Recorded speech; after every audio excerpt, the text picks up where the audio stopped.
That's right, ladies and gentlemen, we are here. We are transporting once again back to 1966. My name is Jonathan Betzler, and I'm one of your hosts for this special trip back to 1966. One of the more popular segments that we do is our year in review here. As I can't seem to stop the music. Everything is frozen. All right, there it goes. So anyway, welcome one and all. It's been a late for us. I know it's been a late night for you guys as well. Let introduce you to my co-hosts here. First and foremost, are my man for all seasons, J Money. So there you are. So that's my man for all seasons, Davy Joe. That J Money. Speaking of, who's afraid of Davy Joe is what I want to know. Oh, wow! No one. Absolutely no one is afraid of Davy Joe. And this doesn't seem to be cutting either. There you go, Davy. Thank you for sticking with us tonight, and you're just along for the ride right now. Your evening's almost pretty much done. I know. I'm on easy street here. That's one way to look until you have to get up for work tomorrow morning. This is true. Although you might like these first couple sections of the broadcast, because before we start talking about the movies, we're going to do a quick overview of 1966. We did a lot of research on it.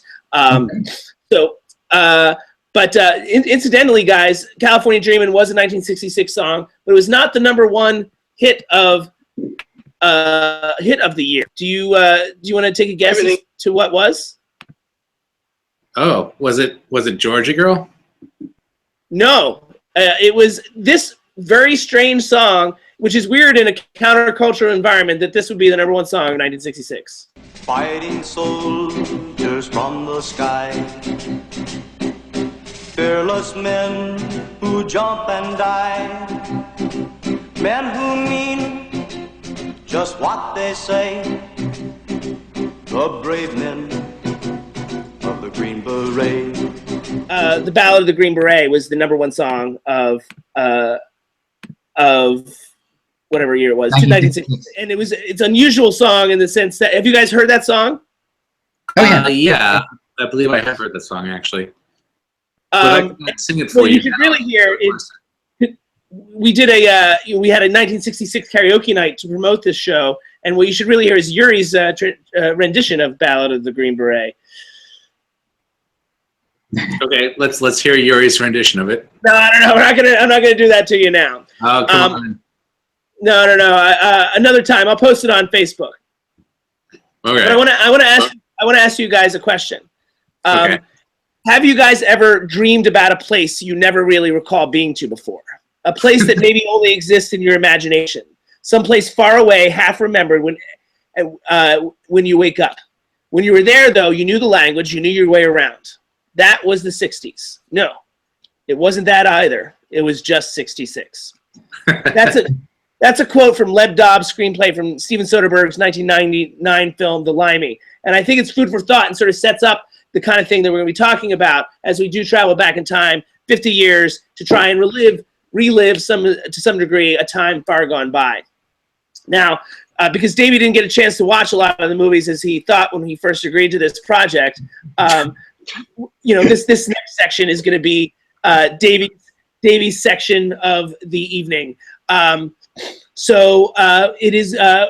the sports section. We're going to quickly do a quick overview of sports. And for what it's worth, J Money, you might be interested in this first one. The NCAA tournament in 1966 was kind of noteworty. They even made a film about the 1966 season. Do you want to guess what film, Davey? Is it Hoosiers? No, it's called Glory Road. And it's noteworthy because 1966 was their team from Texas Western University, now known as UTEP, University of Texas El Paso. They were the first team to have all African-American starters, and they went all the way to the final, little school, and beat big, bad Kentucky, a Kentucky team that included Pat Riley, They won the championship that year and have not sniffed a championship since. But it was so noteworthy, a big underdog story, and that was 1966. You've seen Glory Road, haven't you, Davey? No, I have not. Oh, have you heard of it even? I have heard of it. I should see that. It's not a good movie, but it's a great story about the team. Hockey was not that interesting. There's only 6 teams in 1966 in hockey, and the Montreal Canadiens won the title in '66. Their 7th cup in 11 years. Basketball also not that interesting in that the Boston Celtics won their 8th consecutive title and 10th straight appearance. They would not make it the following year, though. 1967, it would be Davies Sixers who would win the title. Yeah. I have a little book here about the World Series in 1966. This whole book is about just 1966 World Series. It's called Black and Blue. It's the Baltimore Orioles versus the Los Angeles Dodgers. And you can't see the book. And the Orioles swept the Dodgers in what was the lowest scoring World Series in history. The Dodgers were the reigning champions at the time, but the Orioles pitching kept the Dodgers to the lowest score of any losing team ever. NCAA football was all weird because sports writers named a champion, by a vote, and it was a tie between Notre Dame and Michigan, who were undefeated in the regular season, except when they played each other, they tied, and they were named co-champions, even though neither played in the bowl game. Alabama also went undefeated that season and did win a bowl game, but didn't get the votes for some reason. And of course, if we had a Super Bowl this year, it would have been Super Bowl 51. Which makes the Super Bowl 50 years ago. Super Bowl, baby. Number 1. Super Bowl number 1. Hang in there. See, this is the last one. Look how fast I went through that, J Money. Uh-huh. And who won Super Bowl 1, Davey? Was it the Packers? It was the Packers. Bart Starr.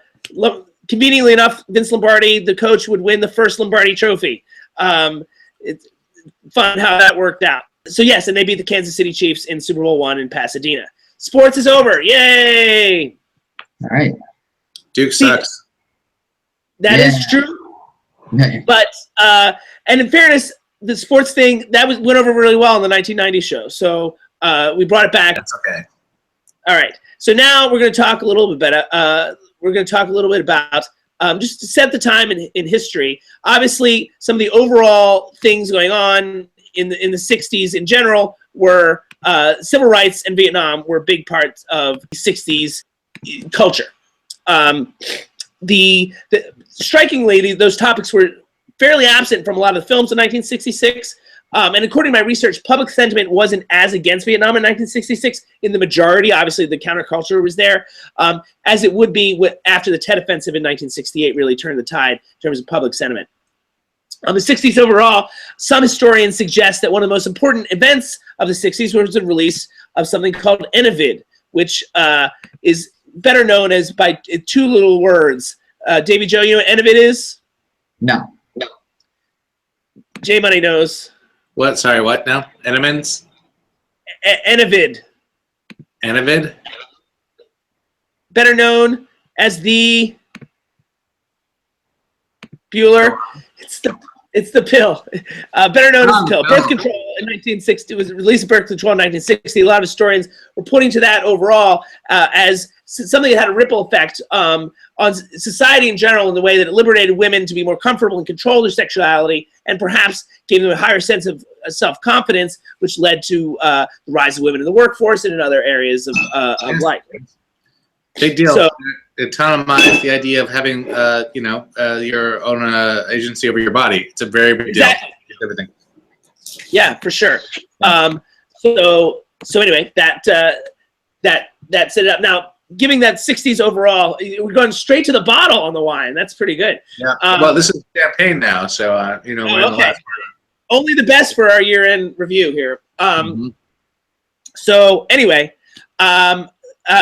sticking with 1966, that's sort of a 60s overall to sort of set the stage. But there are a couple events of 1966 itself that I wanted to highlight, especially for Davy Joe.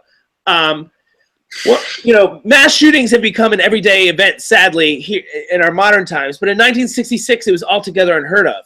That is until, of course, Charles Whitman climbed a tower in the University of Texas on August 1st and killed 14 and wounded 32. He was up on that tower for 95 minutes. In 2016, actually, Toxic Synergy, there was an animated documentary about the event called Tower. It was on our list of 2016 films. You saw it, J Money? No, but I talked to friends recently who really highly recommended it, so I'm very curious about it. Yeah, I've done a lot of research on this. I picked up a book about the event, and it's fascinating, and goes back to us talking about Christine to some degree in the concept of mental health, because Charles Whitman, like Christine, was it Charles Whitman? I always forgot for a second. Yeah, no, Charles Whitman, I believe. Yeah. Just like Christine Chubbuck was,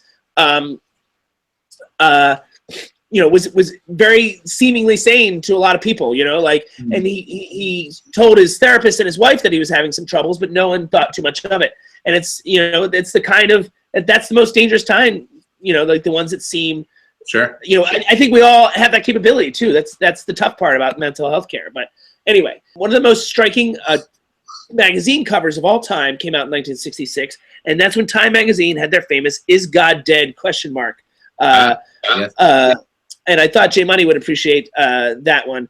And especially at a time that we don't think of people questioning theology as much in the 60s, but that seems like a more modern thing. And I think in the last few years, maybe last 10 years, Time answered that by saying God is dead. Didn't they have a recall of that, like maybe in 2006 or something? They said they had a magazine cover that says God is dead, like answering their own question from 50 years ago or whatever it was. That seems like a thing that Time would have done. I mean, Anyway, so I thought that was interesting and worth noting. The other thing that I had a vlog about that was kind of fun is in November of 28th, 1966, Truman Capote threw a lavish masquerade ball after the success of his book called In Cold Blood. It's called The Black and White Ball, and NYC had never seen anything like it. A mix of movie stars, literati, debutantes, business moguls, a legendary clash of worlds. I did a vlog on this, but I'm fascinated by the event. I wish there were more events like this. Maybe our Oscar parties will become legendary like that someday. November 20th, a date that both Davy Joe and I feel strongly about for the most part. I mean, me more than Davy Joe, but pretty much he's in the same category. What happened November 28th? Well, for me personally, it's the day I was born. For Davy Joe, I believe it's a relatively near miss. Yeah, 30th. Yeah, there we go. Okay. November 30th was my dad's birthday. Wow.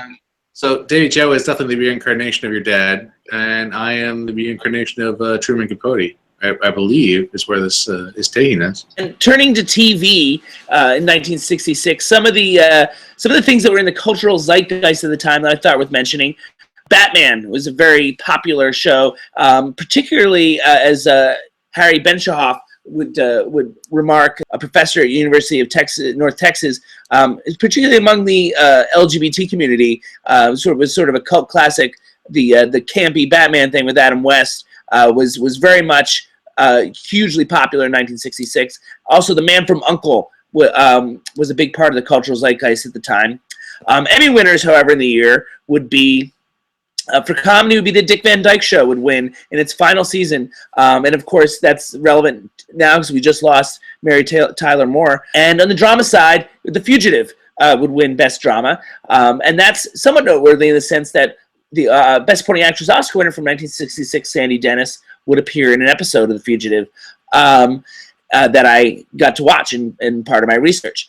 The highest rated shows of 1966 was the very long-running Bonanza was one of the highest-rated shows of 1966, which I couldn't find many copies of to be able to actually watch.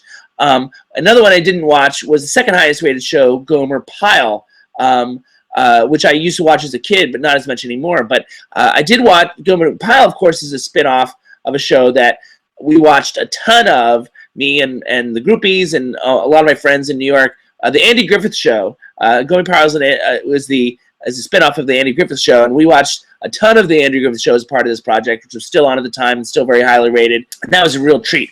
Now that that's out of the way, guys, it's time to start talking about the films. Overall, I'm sure there were more films that came out in 1966, but we compiled a list of 99. And out of the 99, I was able to watch 50. really Jay, well, I mean, that was the goal, and I just watched the 50th last night after getting home from a commercial shoot. So it was pretty exhausting. Jay Money. Well, let's start with Davy Joe because we know the number is small. How many did you get? Four. Four. So I know you've seen Alfie and the Professionals. What else did you get? Yeah. I saw Man for All Seasons and Who's Afraid of Virginia Woolf. Okay, so you saw 3 of the 5 Best Picture nominees. That's pretty good, huh? Well, I mean, if you're going to see 4, I guess that's a decent 4. And the Professionals is one that I made you watch. So yeah, that'll work. Was the Fortune Cookie Oh, nominated? there you go, Fortune Cookie. Absolutely, that's a big one. So, and we did a show on that in episode 11. So, Jay Money, where are you? What's your number? Are you looking at here? I'm thinking about this. I'm somewhere between 15 and 20. I guess if I really had to stop and think about it, it's probably somewhere between that. That's not bad. That's like almost 4 or 5 times what our boy here did. Yeah. I will say that I spent half of my day today watching some movies from '66. So congratulations! Oh, wow! How many did you take the day off? No, I did not. I just very surreptitiously watched the movies in the background. For work? I was doing my work. Wow, that's impressive.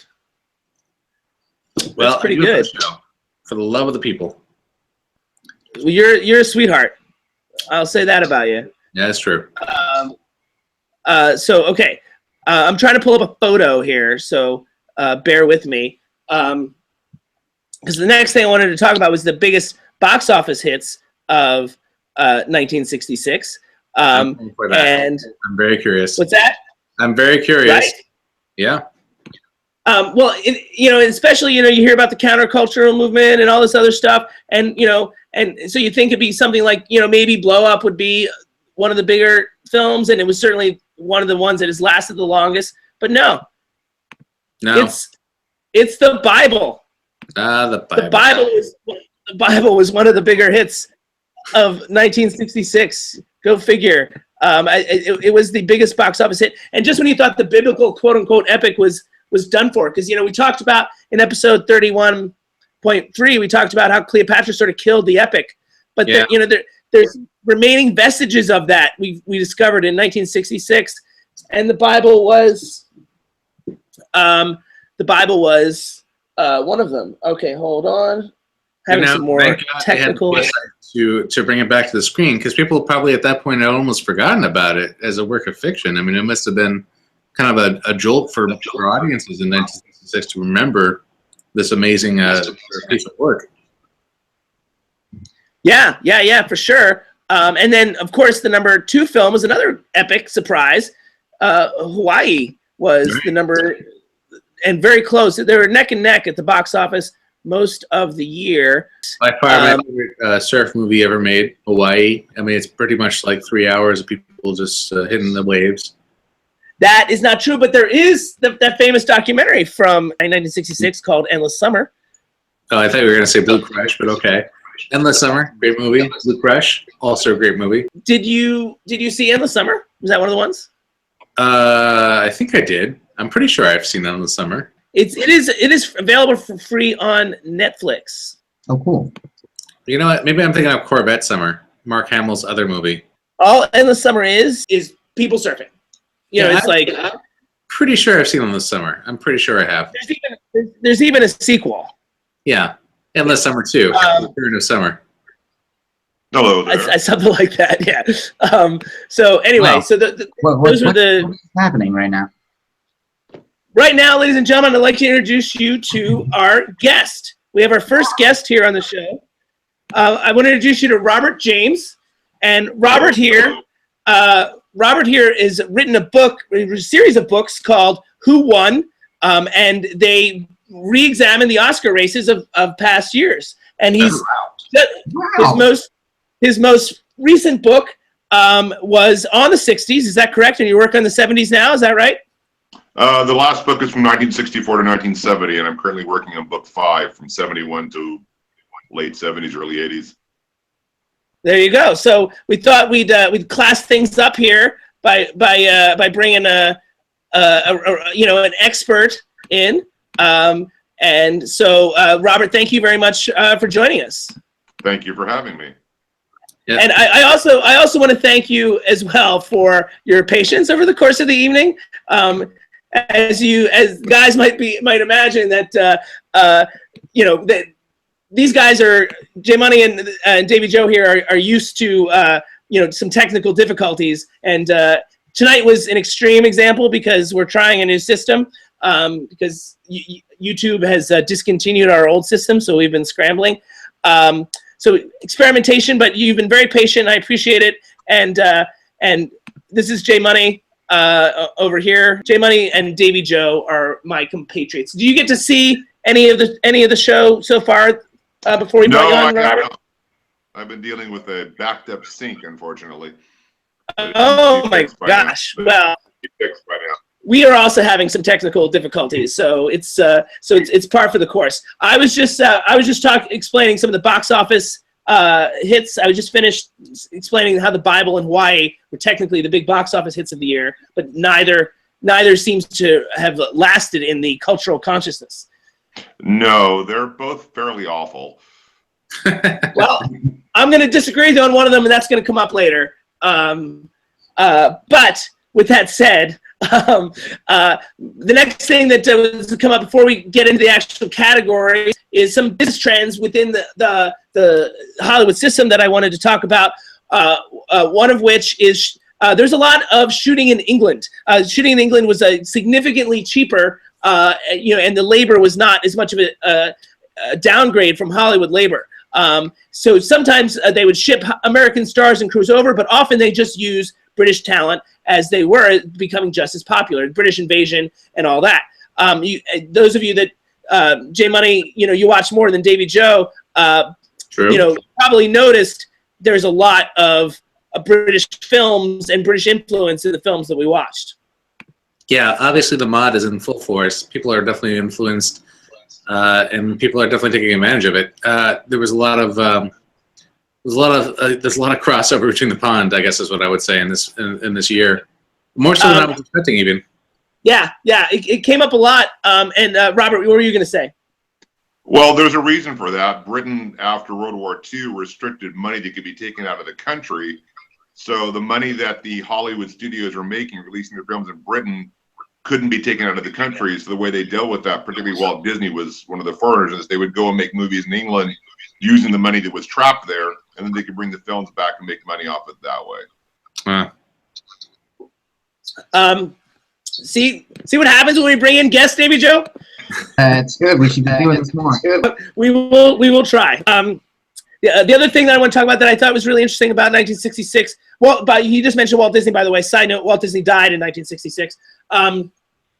The sale of Paramount. I want to talk a little bit about that because MCA had become part owners of Universal in 1965, I believe it was. In 1966, Gulf and Western Company swallowed Paramount whole. They bought the whole company. It was the first sort of the start of the conglomerate culture that we're familiar with in the Hollywood system now.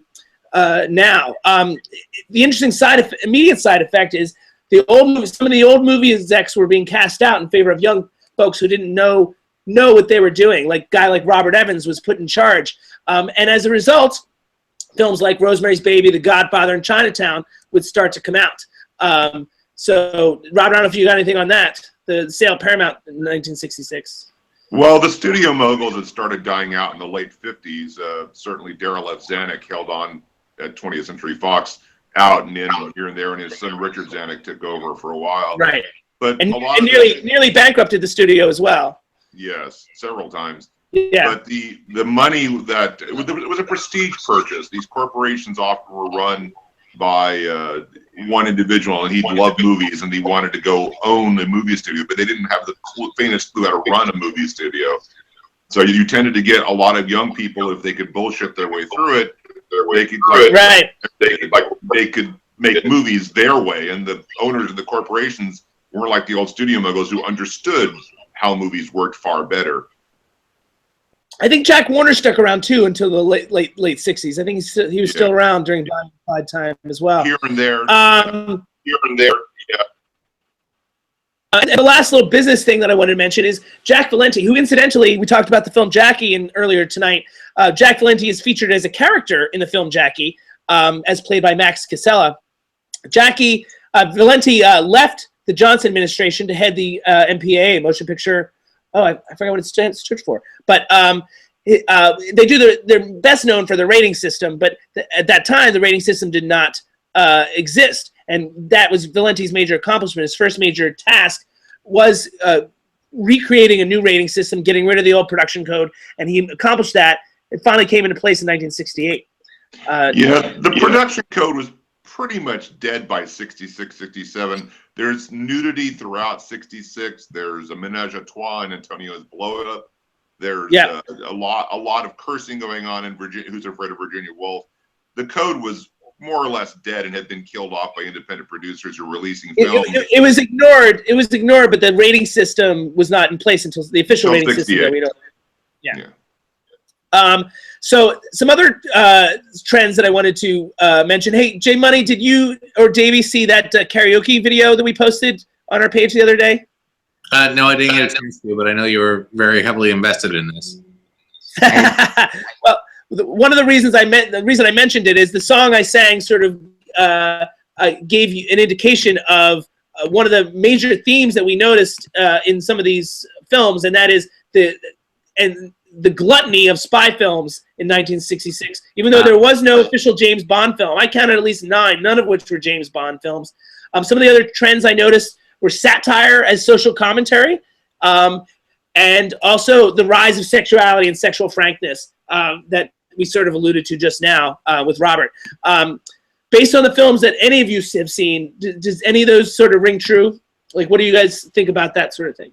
Yeah, absolutely. I mean, I think that, especially since I went through the Best Picture nomination, I was surprised by the amount of frankness about sex and sexuality, and also fairly progressive ideas about sexuality, including abortion, that were discussed in a lot of the films that I saw.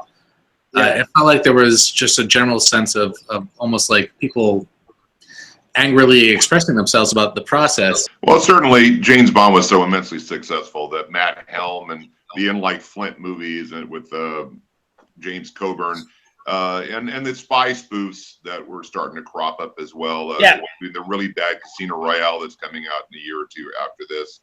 There's just a tremendous. Hollywood is always, if that works, let's do more of it. So, no, social satire certainly is picking up as well, and you can see that most in something like Who's Afraid of Virginia Woolf, which is a very, very, well,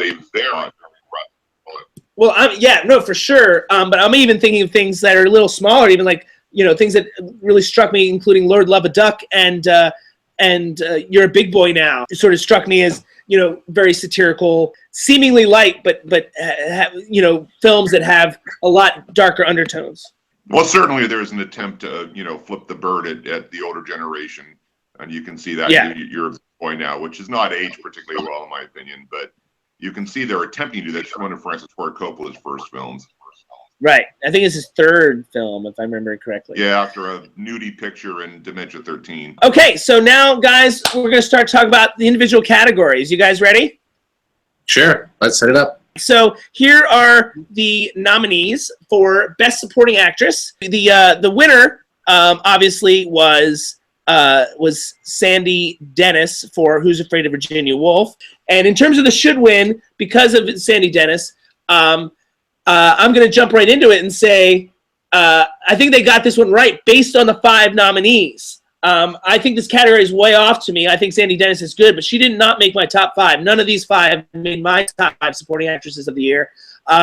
What do you guys think? Sandy Dennis won. Who do you guys think should have won? Well, I honestly don't think that Sandy Dennis should have won. I really did not think that her performance was that noteworthy. I thought it was a little bit hacky in a way, in fact. And in terms of the people that were nominated, I would have gone with Vivian Merchant myself. But I'm curious to hear more about what your thoughts on Sandy Dennis are, just in general. Mine or Robert's? Anybody's thoughts.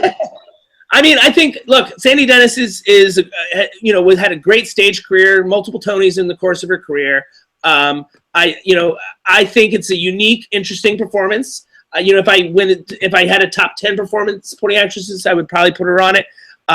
I think it's, and we're showing that film on Saturday, as you remember, for our Oscar movie marathon. So I didn't rewatch it for this, but Sandy Dennis did pop up in an episode of The Fugitive that I watched from 1966.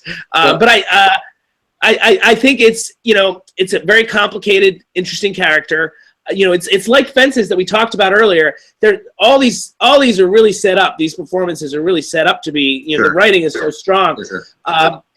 But I mean, out of the four, I would say Sandy Dennis is the weakest to me, because I think there's some things that she missed along the way. Robert, who do you think should have won? Are you a Vivian Merchant fan? No, I like Vivian Merchant, but I actually came to the conclusion that Sandy Dennis was, out of the five that were nominated, was the best one, that they actually picked the correct one, which is not my normal routine on this. But she's right. It's a very annoying character. The character Agreed. itself, you just want to take her outside and put her to sleep. And nobody in that film is a pleasant character. She's kind of the sacrificial lamb. She's the one you think is the lamb. And she ends up being just as screwed up as all of them are in that film. It's a very difficult part to play. And she didn't have the greatest career. The only other movie I really like her in is The Out-of-Towners, which is a comedy from a couple of years later. But even there, she had a great stage career, though. Yeah. She had a terrific stage career. But yeah, she didn't have as much of as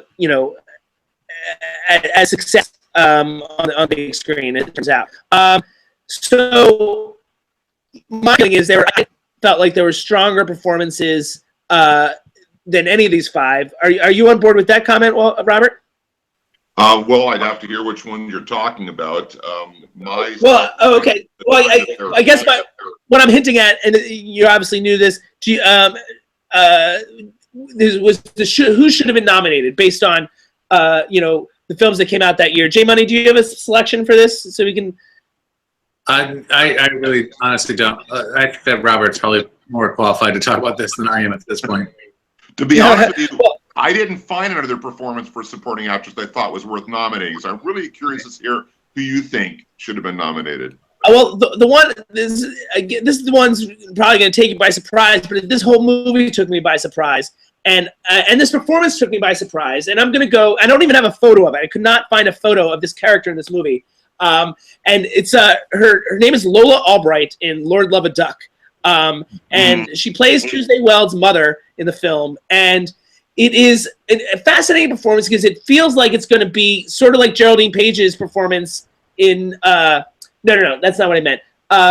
It sort of feels like it's going to be this, like two-dimensional role. But as the film goes on, she sort of reveals layer after layer, and reveals like a lot of the shame and embarrassment and anger that she has within her. And there's a lot going on in this movie. It's a very unique movie, and I think that's one of the things I liked about it. But I really was surprised and connected with this performance that, like, in her final scenes, I thought she was super grounded and really had it elevated the film, I think. That was not the take I had on it. You're not. Look, we disagree all the time. You should have seen us Saturday night. Please. I have friends who adore Love a Duck, and I watched it twice, and I was mildly amused. Roddy McDowall is really quite wonderful in that film, but it's not a film that I would have gone to as you have. J Money, I assume, did you get a chance to see Lord Love a Duck? I did not, unfortunately. I'm really intrigued by it. Just by the title alone, I'm very intrigued by it. So you've heard us talk about it, though, because movie. One of the teachers at University of North Texas wrote a really interesting essay about it. Or in a movie, he wrote an essay about the films of 1966 called "Movies in Camp," and Lord Love a Duck was one of the films he examined, along with Who's Afraid of Virginia Woolf, and it was a really fascinating. Way to interpret the film, and it sort of made me look at it in a different light. I had liked it before that, but I mean, like, it seemed like it's a lot deeper than I had initially anticipated. Davey, I don't suppose you had a Best Supporting Actress choice out of the four movies you watched? No, I didn't.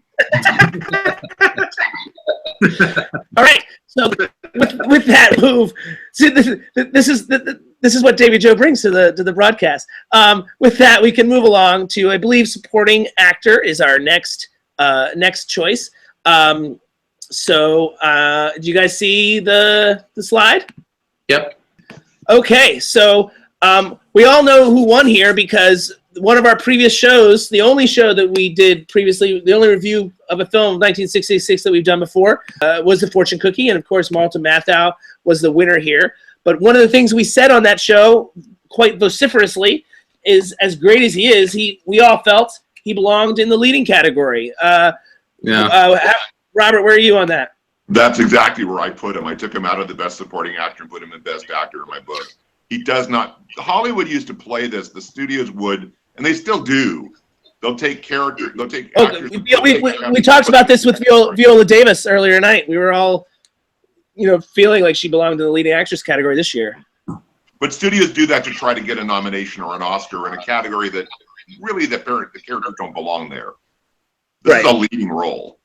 And it's the best part of the whole movie. He really is the best part of the whole film. Yeah, that in spite of our earlier disagreement, that's pretty much in keeping with everything that we were saying on we had a whole show on it in episode 11.3, I believe it was. J Money, would you like to add to that?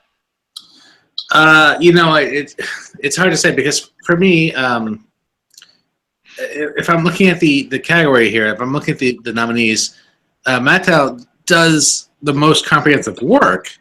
But to your point, that sort of slides him into the best actor. It really kind of takes him out of this category. If I was picking for this category, my pick might actually be Mako, I believe, from the Sand Pebbles, who I thought really. Yeah, I thought that he did a lot of interesting stuff in that role. It didn't go through the entire movie, unfortunately. But I feel like there's a wide range of stuff happening, and I feel like because of what we're talking about, compared to some of the other roles I saw, there was much more variety and much more interesting things happening. Yeah, there was not enough Mako in the Sand Pebbles. I would have liked to have seen him for the whole film. Yeah, I was kind of let down that he didn't get a chance to his character arc didn't really go through the entire thing, but And he's had a really interesting character actor. Yeah, that's true. I in Sand Pebbles, he was a little over the top for me. Like he was a little much. I didn't feel like there was a lot of going on, in his character. His performance, I should say. The character was interesting. I enjoyed the character, but I felt like some of the, I would have liked to see it played maybe with a little more. I felt like the character was more intelligent than he was playing him. You know what I mean? And so I didn't particularly like that performance, unfortunately. Before we get on to the rest of it, this is a good chance for Davy Joe, though, because he did see The Fortune Cookie. So do you have anything you want to comment on Walter Matthau before we do this should have win here? It just occurs to me that it's kind of like the Viola Davis thing, like you said. He got shoehorned in there, but it's a good way to win, and it's the one that I would pick also. So, even out of the 5. Yeah. My choice there. Okay, Robert. You went. James Mason is in my top 5. Yeah, he does pretty much a kind of creepier version of Humbert Humbert from Lolita,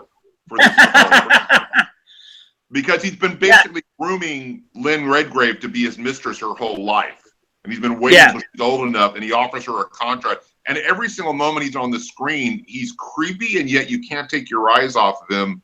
He's a very rich portrayal of a very unpleasant person. And somebody today we would excoriate and kick off the internet completely for even remotely suggesting the kinds of things he was doing in that film. I don't even know if that character could be written today in today's Hollywood. That's true. And James Mason is someone that I like a lot, and I out of the 5 nominees, he was one of the 5. Like I had 2 of the 5 in my top 5, and he was one of them. The other one would be my choice, the person that I chose, and it's back to the same movie, but I do think it's an almost underrated performance, and I've got George Segal and Who's Afraid of Virginia Woolf as the guy that should have won here. How do you guys feel about that? It's a great performance. It's fine. J Money? No, but I'm fine with it. It's a toss-up for me, I guess, in a lot of ways. I don't feel like there was, well, whatever. It's a fine. It's fine. It easily could have run. Davy Joe? Yeah, no, I thought he was good. He's kind of going back and forth between funny and outraged and embarrassed, and it's there's a kind of a range there, so it's a good role.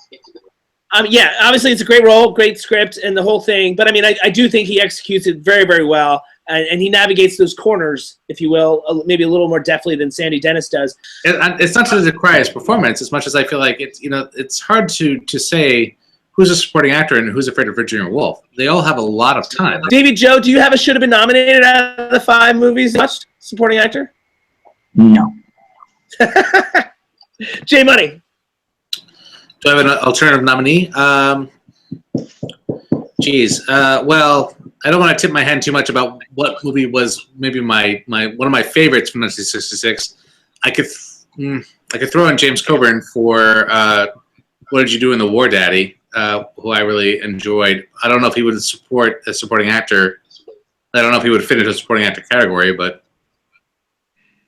you know what? It was funny because I actually I ordered Who's Afraid of the What You Do in the War, Daddy on Amazon, and it wouldn't play. I actually called Amazon, and they said just order something else, and they refunded me. So I actually didn't get to that one. Those dicks. Of all 50 I watched, I missed that one. Robert, any comments on James Coburn and What You Do in the War, Daddy? What You Do in the War, Daddy. My mistake. Overall for performance, I didn't put it in the book. In fact, I didn't have any other supporting actor nominations for this particular year. Oh, these 5 all worked for you. Yeah, that's huh? unusual for me, but this year I did, for those 2 categories, I stuck to the ones they nominated. I just didn't find anybody else that I thought was really good. I mean, in many cases, the ones they did nominate were fairly weak. Okay, well, I'm gonna try and stump you here again with another one. I don't know if you're gonna be as upset with this one as you were with the last one, but I wasn't upset. Even though we don't have James Bond in 1966, we do have Goldfinger. This is Gert Frobe, German actor, and the film is Paris Burning, and he plays the commander of Paris during the liberation of Paris, the Nazi commander of Paris during the liberation of Paris. And it is, I think, a beautiful performance. Incredibly detailed and a very complex person that he's playing here. The movie got a couple nominations, as I recall. But for your reference, J Money, it's sort of in the Longest Day vein. Sure. These sort of like It's like star-studded. The Longest Day, the sequel. It really is. Yeah. Well, and then of course there's the set from the 70s. There's A Bridge Too Far, which is like really a sequel to The Longest Day because it's based on the same book by the same author. That's what that one is. So. Yeah. But I thought Gert Frobe was really outstanding and I thought more deserving than some of these other nominees for me. Yeah. So you only nodded a the movie little had been bit. better. And I agree with that. I wasn't a fan of the movie, but I'm sort of evaluating the performance overall. And that's sort of like this comes up a lot too. When we just did our this year's Oscar preview, I think J Money and I were having a discussion of there were a lot of movies that I didn't like, where at least the performances I acknowledged because Oh, sure. and that was the case here because he was a standout in an average movie to me. Yeah. So all right. Anything else on St. Ready to move on? I did like Orson Welles in that movie as well as the ambassador. I did too. Yeah, they're both good. They're both good. Gert Frobe had a little more to do in the movie, but it's funny. Orson Welles is so much better in this than he is in A Man for All Seasons. Yeah. So, speaking of A Man for All Seasons, let's move on to Best Actor in a leading role. You guys see the slide? Yep. Mhm. Okay, so Man for All Seasons did win here, Mr. Paul Scofield. How do you guys feel? Davy Joe, should Paul have won based on the nominees that you saw? No, I'd go with Richard Burton. God bless you, Richard sir. Burton. What's that? I said, God bless him. He's right. He's right. He's right. J Money. Yeah, honestly, I would have gone with Richard Burton as well. I just feel like he just did more for this role than Paul Scofield did. I really enjoyed Scofield's performance. I really enjoyed Man for All Seasons, but ultimately, I feel like the Oscar should have gone to Burton. Schofield and- giving the performance, Burton's living the role. Yeah, Really, I love That's- Schofield. It's a great performance. Don't get me wrong. He's been playing it for a while on Broadway. He really moves it into a movie performance. But Richard Burton, my God, that's the performance of a lifetime, and that's him. yeah. Every last moment. Yeah. That is not a performance. That's him playing. I'm gonna make this a clean sweep. Actually, all four of us. I that is also my choice for who should have won. Richard Burton in Who's Afraid of Virginia Woolf. It's very rare. It's very rare for us to get a 3-person sweep, let alone a 4-person sweep. So that must say something for Richard Burton. But yeah, it's pretty outstanding. I also feel like he should have won for Equus in 1977, but that's something else altogether. But okay, should have been nominated. So Davy Joe, I assume you've got no thoughts on that. Oh man. Davy Joe? No. All right. Nope. I just like to hear him say no. It just gives me pleasure. Hey, Jay Money, what do you got? Should have been nominated. I'm looking through my short list here. I'm just curious. I mean, like, was there any debate about Jack Lemmon being nominated? Not to me. No, there really wasn't. He was there to support Matho. That's the whole reason he made the movie. Yeah. He wanted to give straight lines to Matho. All right, fair enough. I do. I mean, do you feel like do you honestly feel like Jack Lemmon was worthy? He had an interesting role. I mean, I don't, he was at least as much a part of the movie as anything else. What do you got, Robert? Well, the first one I would have suggested would be from Seconds. Rock Hudson's performance is really radically different from anything he ever did before or after that. He's playing a Nebbish who becomes Rock Hudson, and it ends up being not who he wants to be. He literally puts on a whole different face, a whole different life. It's really an examination of the American career and success story and who we are as people. And it's a deep satire about the way Americans look at themselves and what they want from their lives and what men think of themselves, what women think of themselves. And Rock Hudson is just phenomenal. I never thought of him as an actor. Light comedian, yes. A sex symbol, yes. But he's damn good in this movie. If you've never seen Seconds, you really should. We're going to talk about Seconds in detail not too long from now. I like Seconds a lot, as you'll find, and I agree with everything you said about the movie. I feel like Rock Hudson is not playing, because of the nature of the movie, I feel like Rock Hudson is not playing a three-dimensional character. I think the movie, in all its allegories and message, is, he's not, I agree to your point, it's very different from what he usually does, and in that sense, he quits himself well. But I mean, like, in terms of creating a three-dimensional character, I'm not sure he's doing that here. I feel like he's fitting the director's vision nicely, and that came up in the last show during, what was the movie that, Colin Farrell and The Lobster. So that's why I sort of didn't consider Rock Hudson in the Seconds. But what did you got, Robert? Well, as far as Rock Hudson goes, you take a look at that last scene when he's the very personification of fear and frustration. I don't think any American actor had ever let himself show that kind of weakness before on the screen, as particularly for a guy whose whole image is of a strong male character. I mean, he definitely took a chance in taking the role. Right. And then I have several others. Paul Newman for Harper. Harper is not a movie that's that well known today, but he really does portray that really down in the dumps kind of difficult life. the guy on the end of his rope and somehow trying to find meaning in all that. And Newman's just fantastic in that role. It feels like an early predecessor to The Verdict for him in terms of characters. Mm-hmm. Mm-hmm. And he really is exploring the anti-hero. Take a look at HUD. The Cool Hand Luke. He really is exploring a darker side of human nature.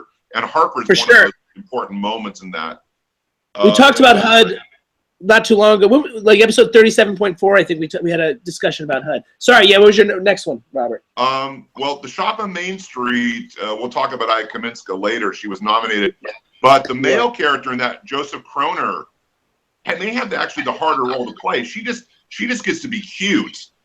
He's got to go from being a buffoon to being somebody who's defensive and to somebody who's desperately trying to save somebody's life.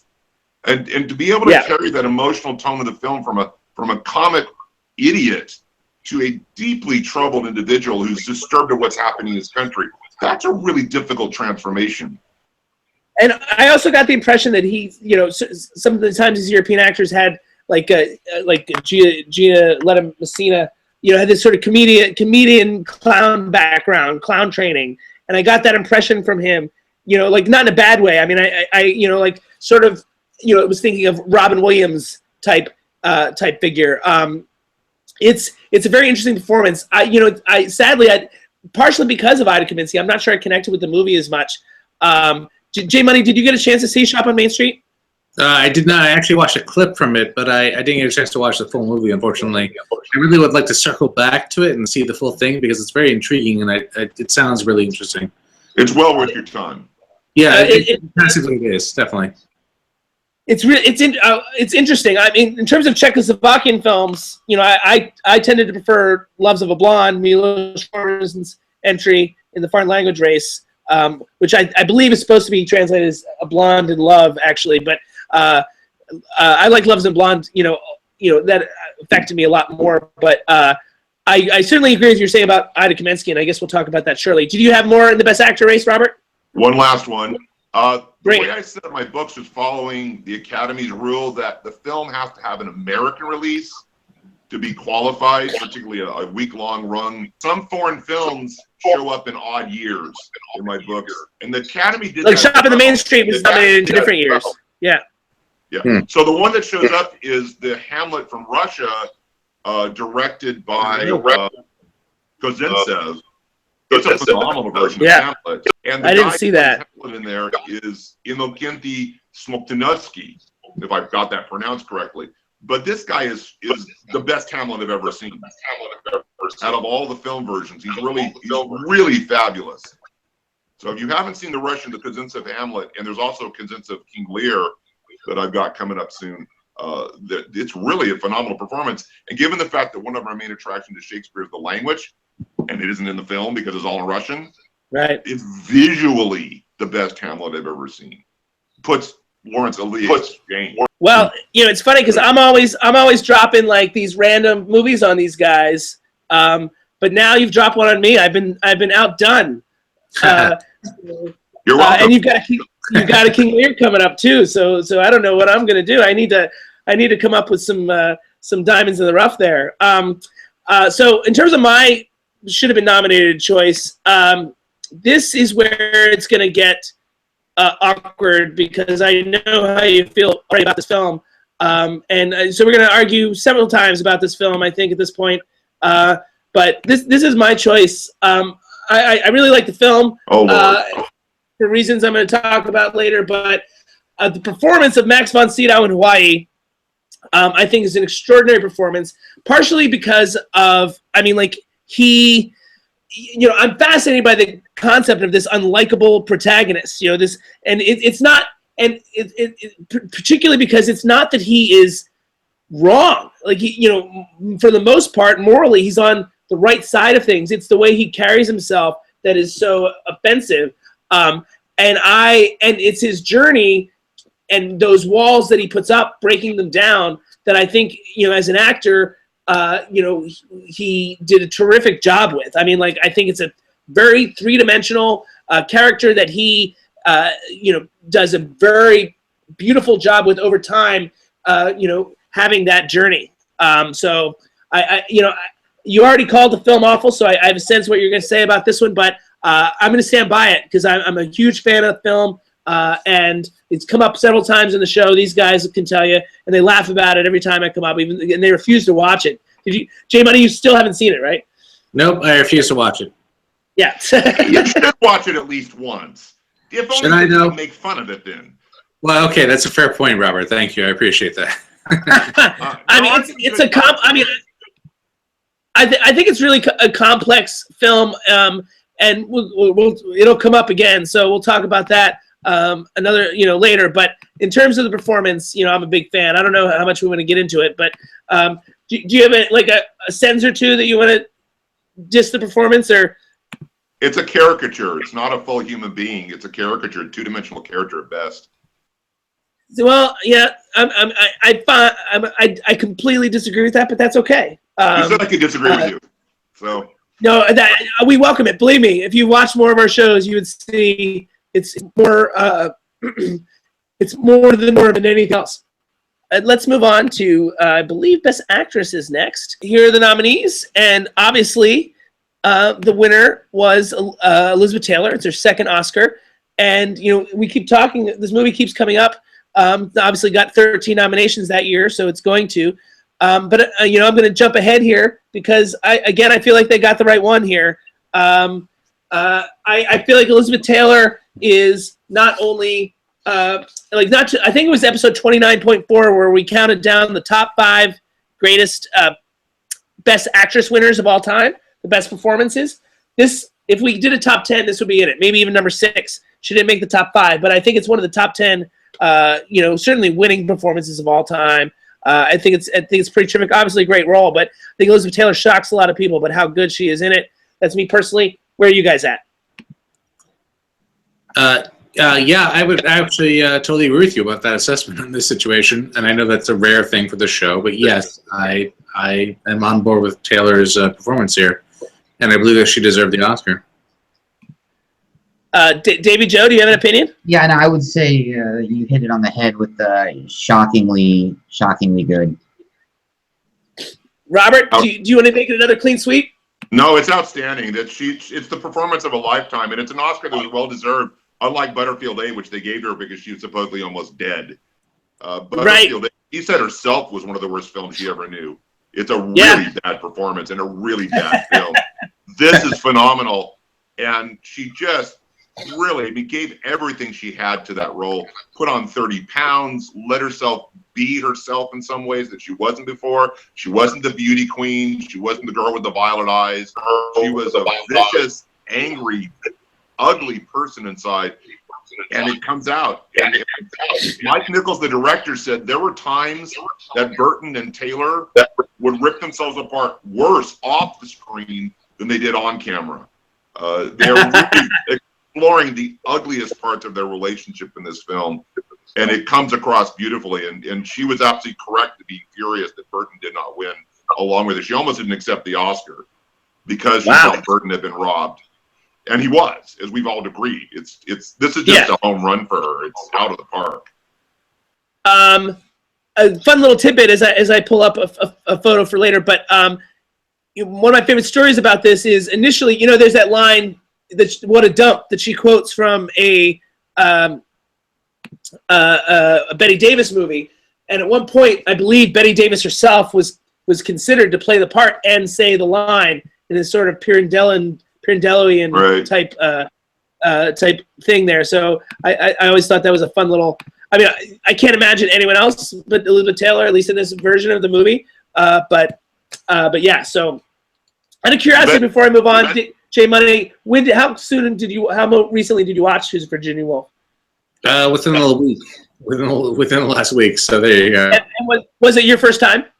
It was my first time. I'm glad I could finally cross it off my list. All right, so Davy Joe, out of your 5 movies, do you have a Best Actress should have been nominated? No. Jay Money. No, I'm going to stick with Elizabeth Taylor. I think she honestly she deserves this. She really does deserve this. There's no question that she's the top actress, but I have a number 2, ranking person that I would have liked to see nominated. But so who's your number 2? Well, I'm going to let Robert go. Do you have one, Robert? No, again, I didn't find any other performances I really wanted to include in this category this year, even though there were a couple of fairly mediocre ones in this particular set as well.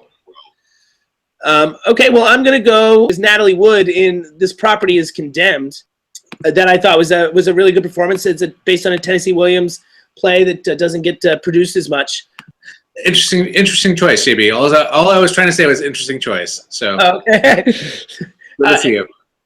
Robert, do you have anything on Natalie Wood?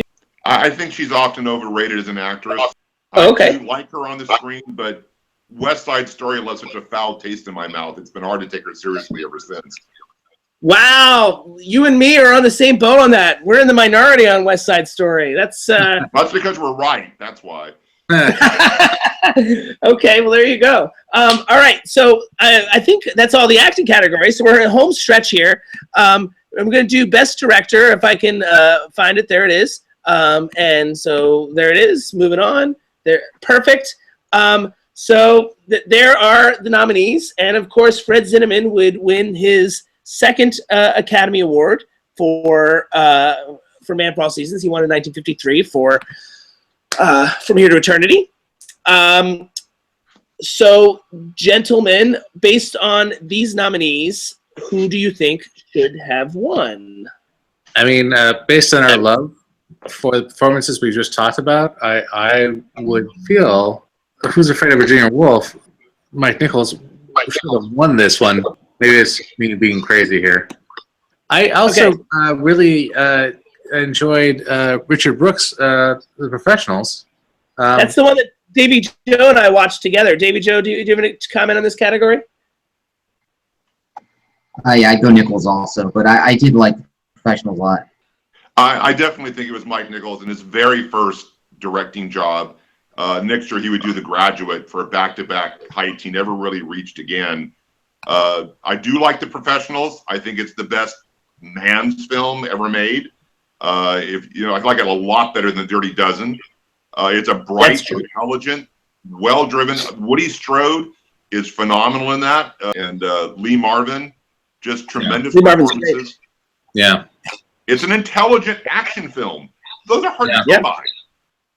Yeah, for sure, and a surprising entry in the Best Director race. In fact, he'd be nominated the following year as well in the Best Director race for In Cold Blood. Yeah. And 2 consecutive Best Director nominations for Richard Brooks without a corresponding Best Picture nomination. Right. And the other thing is the Michelangelo Antonioni, the blow-up, that was the critical darling of that year. And what's amazing to me, having watched a lot of Antonioni for this book series, he actually discovered a plot for the first time. Something actually happens in one of his films. What an idea! A plot. Who would have thought a plot? No, J Money. Also a daring film. There's a menage a trois in there. I mean, it's unprecedented up to that point. Except for Design for Living from Ernst Lubitsch back in the pre-Code era, which also has a menage a trois with Gary Cooper and Frederick March and the blonde from Becky Sharp. I'm blanking on her name at this moment, but Miriam Hopkins. But all of the films have their moments that, except for A Man and a Woman, that really stinks. It's like being covered in pancake syrup and being forced to sit there for a while. That was the one movie out of this list that I couldn't get a hold of it really. Like it's not available on Amazon or. Yeah. You want to hear something scary? When Francois Truffaut worked with Spielberg on Fahrenheit 451, Spielberg said his favorite French film was Claude Lelouch's A Man and a Woman, and and the other one about the predecessor for Indiana Jones. And Truffaut just looked at him like he was insane. How could anybody? Are you talking about Close Encounters? No, he worked on Close Encounters, and Spielberg said that he watched Man and a Woman like 11 times, and Truffaut just had no respect for him after that. Wow. That's some harsh judgment there. J Money, we watched Blow Up together. You were enamored. Why didn't you choose? You still choose Nichols, huh? Yeah, well, Blow Up, I love the movie in general, but I don't know if I could say that it's the director's reason I love the movie. I think that this has come up before. Some of the parts created a greater whole. I don't know if I can really say altogether that somebody deserves credit for that film. Like,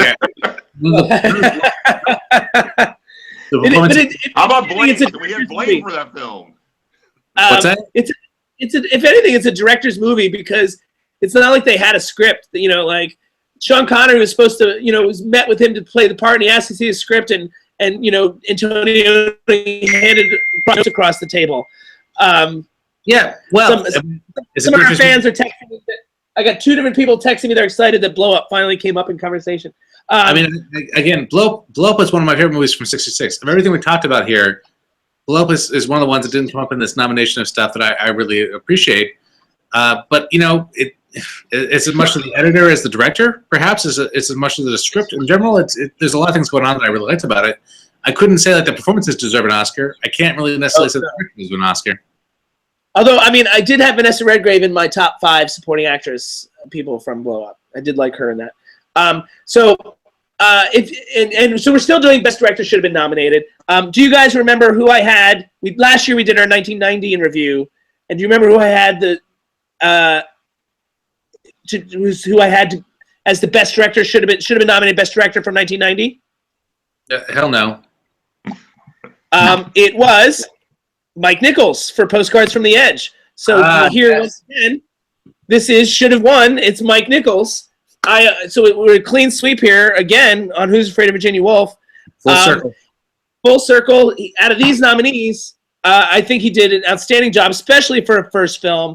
Some of the choices here, like the choice to shoot it in black and white between him and Haskell Wexler, I think was just a really bold choice at the time, because I don't know if you guys have noticed how few black and white films we watched out of the bunch. It's also like these are some personalities to manage, and he was 25, 26 years old or something at the time.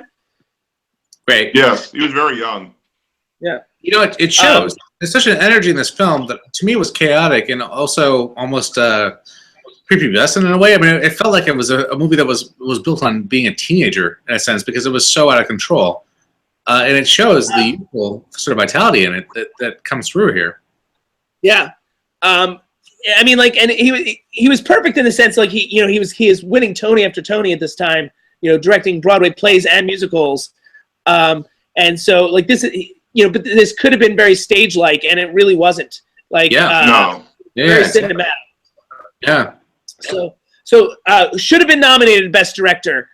I'm not even bothered with Davy Joe. I'm glad he's still awake though. Jay Money. I wish I had done more about this research. Did the guy that did the Sand Pebbles get nominated? I didn't. Robert Wise. No, he was. That's but in fairness, he'd won the year before for The Sound of Music. Okay, I possibly would have put him in this category.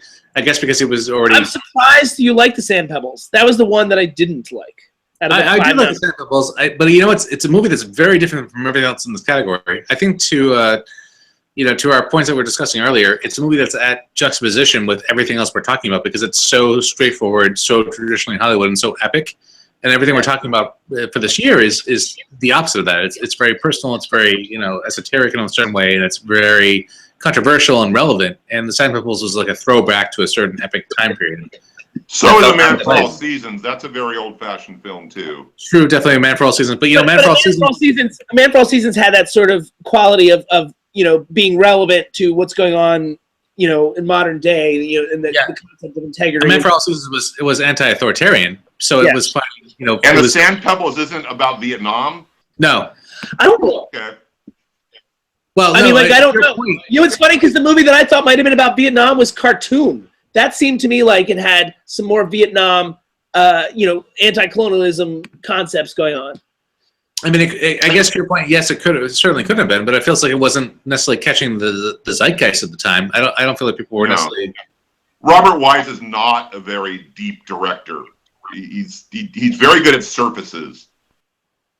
So. I like one of his early films. Somebody Up There Likes Me, but I don't want to get on a tangent. Okay, if you've never seen that, I've seen the setup too. That's another one of Robert Wise's greatest film, in my opinion. I think you're right about that. I do like the setup an awful lot.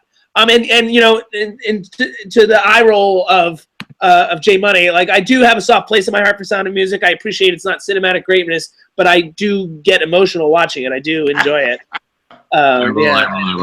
Hey, it's fine. They retired to my home state for a reason, and I have no problem with the Sound of Music people in general. Robert, who should have been nominated for Best Director? John Frankenheimer for. We have some synergy, you and I. Okay. I also had John Frankenheimer for Seconds. Good. Historically, he's highly underrated as a director.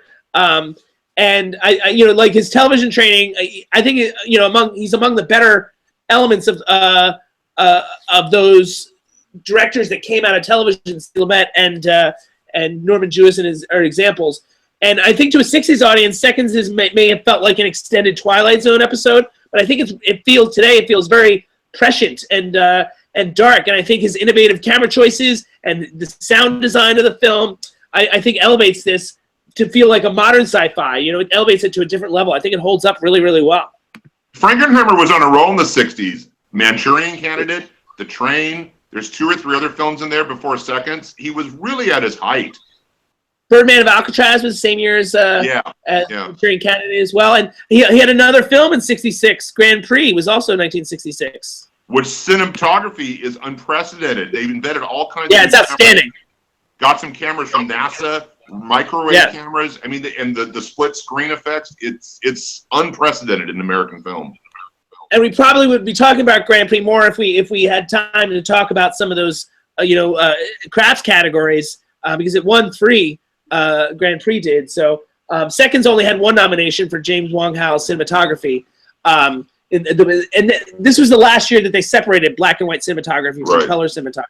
Well, after In Cold Blood, they didn't make any more black and white films except for rare things like Young Frankenstein and the occasional Paper Moon. Yeah, Last Picture Show. Yeah. Yeah, it's because color television's about to take over in 67 or 68. Right. Oh, that's interesting. Yeah, all right. So making black and white films completely. Huh. Yeah. Davy Joe, actually the stock became more expensive because it was becoming more rare. Color film was actually becoming cheaper at the time. So our recommendation for Davy Joe and J Money though is Seconds. I think it's a film you guys would both really enjoy. Okay. Robert, it sounds like you can get behind on that. Absolutely. That and The Russian Hamlet, which I thought Grigory Kozintsev should have been nominated for Best Director because he does more with a Shakespeare play than anybody other than Orson Welles or Akira Kurosawa. It's really I gotta look that up. That's I'm excited about that. Okay. Making a note. Making a note. Speaking of, it's time for the big hootenanny here. Best Picture. And of course the winner at the time was this film, A Man for All Seasons.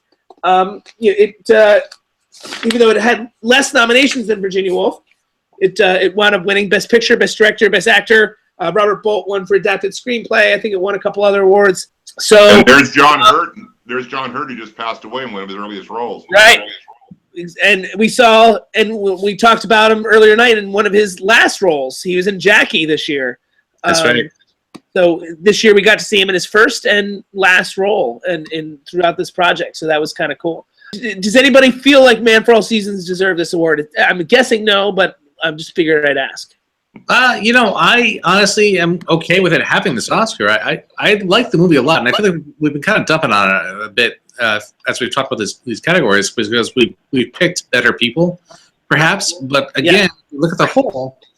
I think it's a pretty substantial and interesting movie, and I don't think it should be. I don't think it's a bad film. I mean, like after I saw more and more, I will acknowledge that after I saw more and more films from 1966, it kept on going further and further down the list.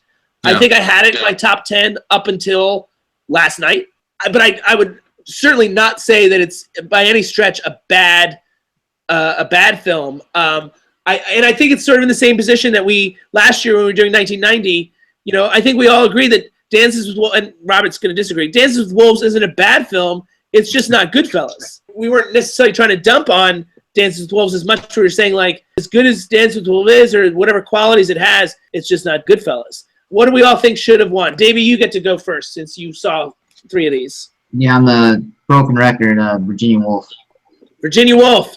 J Money. Yeah, I mean, I think for me, it's like between the two of them, and I guess Virginia Woolf is going to have more longevity to me. But, it's maybe that's a little biased, unfortunately. Well, I really like A Man for All Seasons, but it's really more of a history lesson than it is a film. I think Who's Afraid of Virginia Woolf has almost everything going for it you could possibly ask for. It's a cinematic masterpiece. Man for All Seasons is lots of fun. It just isn't that deep exploration of human character, and it's phenomenal acting across the board. There is good acting in A Man for All Seasons. The main character, Wendy Hiller. I like Robert Shaw as Henry VIII. I like Susanna York as the daughter. Yeah, she's good too. But yeah, I mean, what's interesting is they're both, and even Alfie was based on a play as well. I mean, both these films that we're talking about for Best Picture here, the two behemoths of the year, they were based on plays. And how different is it that A Man for All Seasons feels so stagey still, but even though Who's Afraid of Virginia Woolf takes place mostly in one location, feels much more cinematic. Yeah, absolutely. Haskell Wexler. Yeah. I mean, and Mike Nichols too, to some degree. He's creating the blocking here that's setting up Haskell Wexler's photography. So, Wexler taught Nichols how to make a film. That was the relationship. Nichols didn't know how to make a film, and Wexler did. Okay. So Wexler eventually became a documentary director as well as a few other films. But his cinematography is what taught Nichols what a film should look like. Wexler also consulted on American Graffiti, as I recall. Wouldn't surprise me. I haven't gotten there yet. So that is what should have won. And I would also say I would call this the best film of 1966. So whatever I have as my should have been nominated, I'm not suggesting is better than Virginia Woolf. Hey, you played football, huh? Well, yes, I was a quarterback, but I was much more adept at boxing, really. Boxing? You hear that, George? Yes, Martha? You must have been pretty good at it. You don't look like you got hit in the face at all. He was intercollegiate state and middleweight champion. Honey. Well, you were. You still look like you have a pretty good body now, too. Is that right? Have you? Martha, decency forbids. Shut up. Was that right? Have you, kept your body? It's still pretty good. I work out. Do you? Yeah. Yes, he has a very firm body. Have you? Oh, I think that's very nice. Well, you never know. Once you have it. You never know when it's going to come in handy. I was going to say, why give it up until you have to? I couldn't agree with you more. I couldn't agree with you more. So with that said, I know Davey Joe only pretty much watched the Best Picture nominees. So Davey, J Money, do you have a film that you watched that you feel like should have been nominated here? I'm thinking. No, I feel like we've covered a lot of ground here. I think I'm okay with all these nominations ultimately. Not even Blow Up. You don't think Blow Up should take place of one of these films here? Blow Up doesn't belong in the Oscars. I mean, I really enjoyed Blow Up, and I know this is a point that's contentious for us because I tend to separate between what is Oscar worthy and what is actually a good movie. Blow Up to me is too unconventional for the Oscars. It doesn't really fit with the rest of the category, and I don't think it would have gone far. And I think it's an interesting movie in and of itself, but it's outside of the spectrum of stuff we're talking about here. So I'm totally fine with everything that's been nominated as it is. And Robert, are you going to go with Hamlet? I'm going to be a broken record seconds in Hamlet, but I would ask one more film. I didn't put it in the Best Picture, but I did put it in the Best Writing. If you've never seen A Big Hand for the Little Lady, that is a damn fun movie to watch and a great surprise ending. It's called A Big Hand for a Little Lady. Yeah, okay. Your friends there, not I guarantee they haven't seen it. You guys. That's true. I've definitely not seen this. Yeah. Well, there you go. Dropping some knowledge that was not on our list. So I didn't have as comprehensive a list as I thought. Well, Henry Fonda, Joanne Woodward, just incredible supporting cast, lots of fun. Of all the films made this year, it is the single most fun to watch. It really is, even today. Very cool. My should have been nominated is film everybody hates but me, and it's not as fun to watch, but I just still find it fascinating. I've always been a big fan of George Ray Hill as a director. But I mean, Hawaii is my second favorite film of 1966. Is it the headgear? Are you just a fan of the hats? I think it's also New to Women. That's what we're talking about. No, I mean, I'll tell you what it is. I mean, like, I feel like there's so much going on between this concept of colonialism and modernization, and also this character's struggle with what he believes. Also, the concept of nation building I thought was very powerful in the film.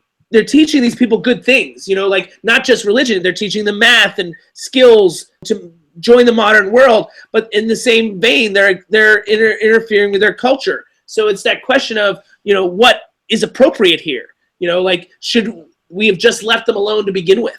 And I don't think there are easy answers to those questions. The film also deals with incest, and which was at the time, according to the movie and the book, a part of Hawaiian culture. The missionaries came in and tried to stop them from doing this, and it had some very bad effects. But at the same time, incest is bad. We know that. But is it our business to interfere with that? Only 43 years ago, when the English Captain Cook arrived in Hawaii, my brothers stood for the first time face to face with a Christian world whose existence they've never even dreamt of. My life will be one of work, poverty, bad food, living in a grass hut surrounded by filth and savages. I find it sad that after all these years together, two people should have to stop loving each other in order to love God. They have defied God, and God has visited his wrath on them, as I foretold. This afternoon, our men are coming ashore. They will remain ashore tonight. If you come, you will be arrested. Try that and there'll be trouble. Then there will be trouble. For 2 years now, I've thought of nothing but you. Night and day, on sea and land, nothing but you. Within 3 days, this disease will sweep through Lahaina like a raging plague. Their fevers will go unbelievably high. Their deaths are agonizing beyond all imagination. You love Hawaiians as potential converts, but you despise them as people. The Cape, is it there that the day of reckoning will come for those who refuse to heed God's word? Will tides as high as mountains engulf you, and seawater fill your nostrils and your lungs?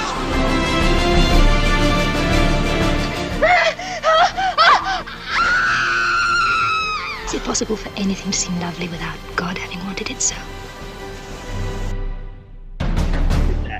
Have you seen the sequel? No, I've not seen the sequel. Charlton Heston, The Hawaiians.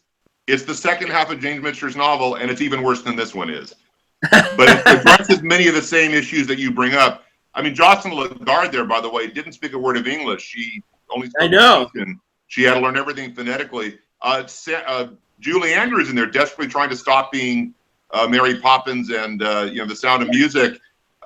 She gives childbirth, and it's shown in all of its pain and suffering. It is a really groundbreaking moment in that particular part of the film. Yes. I mean, like I said, I'm a fan of the film. I screened it a couple different times. I have these screenings, Robert, where I host these classic movie screenings, people over, and so I've screened it a couple times, and most people are with you. I'm very much in the minority, but I rewatched it, not too long ago for this broadcast, and I even liked it more, and I was just really impressed. I like almost all of George Roy Hill's films. Strangely enough, I don't know what it is about us, like we're connected as filmmakers or somehow, but I really enjoy his work, and I thought this film was it's just really complex, and it provokes me in a very unique way. I don't love the Richard Harris element of it. I could do with that side storyline, but like everything else that Max von Sydow's doing, and all that other stuff that the film deals with, I find to be very compelling and powerful, especially because I feel like there are no easy answers. Those are the movies that I really gravitate towards. Robert, these guys are on the East Coast, so it's almost 1 a.m. for them there, so I'm going to start to wrap things up. But I did want to ask anybody if they had one movie they wanted to remake from 1966, what it would be. Does anybody have any answers for that? Yeah, I would definitely remake You would like to remake it? It's behind me now. Is it? I can't see it. There it is. Yeah. To me, the defining feature of the film was Alan Arkin's performance, and he did a wonderful job with it. I feel like it's time. It's time is now. I mean, it's quite relevant. There was just a submarine discovered off the coast of Groton, Connecticut, a couple weeks ago, and I felt like, wow, that seems incredibly up to the moment for us right now. So. Yes. So you're not saying remake because it's bad. You're making because it's relevant again. I feel like it's come around. I feel like it's been 50 years, and suddenly now again everything old is new again. It's like this is its time. It could really clean up again in a certain way if we could reinvent. I still think it's really strong though. It definitely makes my top 10 of 1966. Yeah, if I put together a top 10 of 1966, it would definitely make it in my top 10. But I do think it suffers from it's a little slow moving. It doesn't translate as quite as successfully as it did probably back then. Robert, do you have one that you'd like to remake? Well, just so you can have your wish, remake Hawaii, where they really go out and do the whole book, just to make you happy. I don't believe in remakes in general. I think it cheapens the original film when they try to do that for the most part. I wouldn't mind bad films they didn't make the right way in the first place, but classic films should be left alone. That's sort of what I meant. That's what I was driving at, because I mean, like every once in a while I'll see a film that because I don't know if you know this about me, but I actually make films, and I work in the film industry. But so every once in a while we'll see a film and I'll be like, that they had something there and they missed it. And that's sort of what my question is driving at. And so I think for me, the film that I thought had a really interesting premise but was so terrible in terms of story was Around the World and Under the Sea. It's a terrible title as well. But it's got Lloyd Bridges and the guy from Man from U.N.C.L.E., whose name is slipping my mind at the moment. Robert Vaughn? No, the Russian, guy. I don't remember his name either. But anyway, it was a really interesting premise. They were trying to. I mean, I like underwater stuff. I always like 20,000 Leagues or whatever. And so the premise was there, but then the plot itself was so bad, and it turned into a soap opera on the submarine instead of being about what the premise was about. Again, there were so many things that we saw in the movies from 1966 that have come around for us that are incredibly relevant again for us, which is kind of depressing. I mean, there were so many tropes. There were so many like bigger issues, which we are still discussing at length, 50 years later. A Man for All Seasons is about the separation of church and state, and Lord knows we're facing that now with the rise of the conservative right and the evangelical Christians wanting religious policies put in place as our national policies. We saw so many movies at the time that are really, they all could really relate to us. I was going to say something to that effect. I mean, like, I think for me anyway, I mean, obviously you had a chance to watch a lot more films from 1966. But I mean, like I and I listened to, as these guys know, I listened to music from 1966 to prepare all year long to prepare for this. We watched TV shows from 1966 that I didn't get a chance to talk about, and it got to a point where I was dreaming. I felt like I was dreaming in 1966, and I feel like these movies are the closest, are as close as we can come to time travel sometimes. And it's and I'm sort of saying that facetiously, but sort of not. It's sort of getting to visit these worlds over the course of the last year has been a privilege and a pleasure. And it's and I think getting to do that gives us perspective on what's going on in the world today. And I want to thank Robert for stopping by with us and being our special guest, our very first special guest on the No Name More than welcome. Thank you. And I also want to thank Jay Money and Davey Joe, who have been my partners now for 2 years on the show, and are through thick and thin. It's been a very special project. The future of the show is up in the air at the moment, especially with YouTube, creating some issues. And we try this new thing tonight. I'm not sure how it's going to work out, but we appreciate you guys, also the audience, for watching, sticking with us, and going on this journey with us, learning about film history and also by result our human history.